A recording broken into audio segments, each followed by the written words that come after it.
पूरा ही डरा हुआ महकमा है गुजरात में। And I can stay this on oath. ये जो गुड गवर्नेंस की जो बातें हैं बिल्कुल गलत बातें हैं। There is no good governance, there is governance of fear.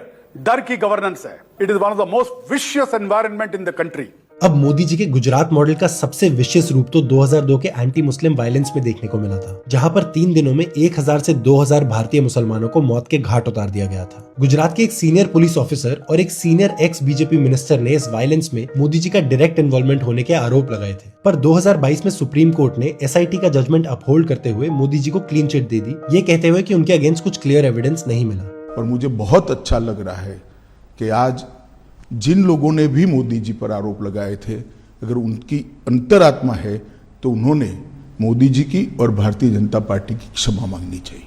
Unfortunately इस पूरे केस का सबसे मेमोरेबल मोमेंट तब सामने आया था जब एक स्टिंग ऑपरेशन में विश्व हिंदू परिषद, बजरंग दल और बीजेपी यानी संघ परिवार के डिफरेंट मेंबर्स ने न ही सिर्फ वायलेंस में अपना रोल बताया, बल्कि मोदी जी का रोल भी क्लियरली स्टेट किया था और हाईली अप्रिशिएट भी किया था।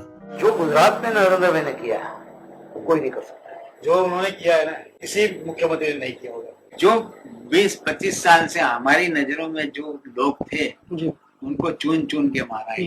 3 दिन का मोहलत दिया था, 3 दिन में जो कुछ करना करो। कुछ भी हो, लेडीज हो, बच्चे हो, कुछ भी हो, काटने से कुछ, मारो काटो जला दो। एक को प्रेग्नेंट थी, उसको हमने चीर दिया था जेल में। आप बताइए ना, छुड़वाया किसने? बताइए तो, कैसे छुड़वाया? हमको तो जेल से नरेंद्र भाई ने छुड़वाया। उन्होंने जज बदले और जज बदल के फिर नरेंद्र भाई ने सेटिंग की और नरेंद्र भाई ने हमको छुड़वाया, तो हम नहीं छूट सकते।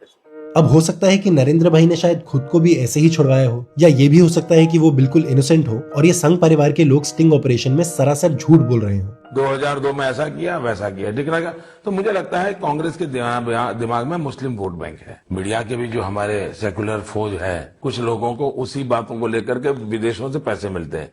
जो उन्होंने किया है ना, किसी मुख्यमंत्री ने नहीं किया होगा। 3 दिन का मोहलत दिया था, 3 दिन में जो कुछ करना करो। हमको तो जेल से नरेंद्र भाई ने छुड़वाया। आपको लगता नहीं कि आपको अब समय आ गया है, आप भी माफी मांग लें? ऐसा लगता है कि आपको किसी चीज के लिए पश्चाताप करना है?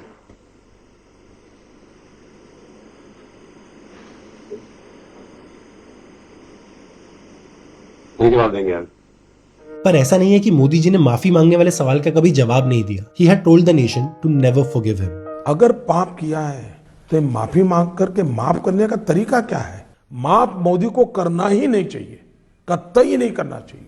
छोटी सी भी गुनाह या गलती ध्यान में आती है, चौराहे पर फांसी देनी चाहिए। ये क्या बोले, मैं समझा नहीं। चौराहे पर खड़े रख करके मोदी को फांसी देनी चाहिए।